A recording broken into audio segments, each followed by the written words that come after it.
All right, thanks, Sean.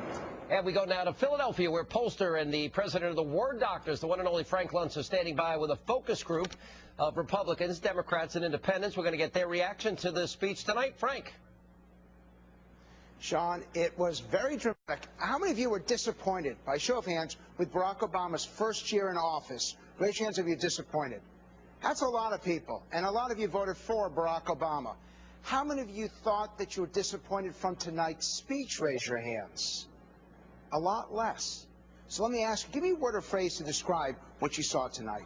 I mean, I thought it was great. He's focusing on jobs, the economy, small businesses, a lot of things that are going to help Americans through this recession. Harriet, your reaction? I thought it was disingenuous. He talks about a spending freeze, yet he talks a lot about how ways he's going to spend our money in terms of doing away with college, people paying their college loans back and things like that. You're one of the youngest people. Were you turned on or turned off? I thought it was pragmatic and inspirational. I'm confident that he's going to execute well.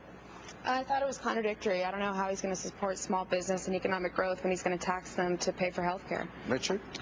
As usual with him, it's all words and no action. He talks a great game. He's like he's campaigning for office again.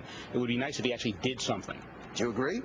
I agree with Richard. Talks cheap, and I'm tired of all his promises. Richard? Frank, I'm looking for results, not empty rhetoric. And he has incredible chutzpah to believe that he can continue all these words with his actions that are different from what he's saying. Richard, are you Jewish? No, actually Catholic. You cannot use the word chutzpah. I felt very inspired, very hopeful for our future endeavors. Your reaction? I liked what I heard about the jobs, the high technology jobs especially. That's what the United States is known for. So here's the question. Overall, you had a positive reaction. Call it muted positive. But do you believe him? Do you believe it's going to happen? Go ahead. I don't believe it at all. I think he's mediocre and delusional, and he does have chutzpah. And you are Jewish. Yes. Go ahead. Proud of it.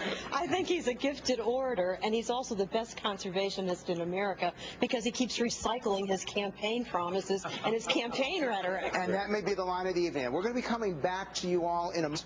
We got a lot to talk about. Promises. We're going to talk about their opinions on the economy, on jobs, and what he had to say about foreign policy. Sean, back to you. All right, and Frank, by the way, I have a question. That was a fascinating analysis. I tell you, the great focus group in Philly that will buy them all a cheesesteak after they are finished tonight. But I have a question for them when we get back. We're going to have more with Frank Luntz and our focus group coming up in just a minute. By the way, don't forget our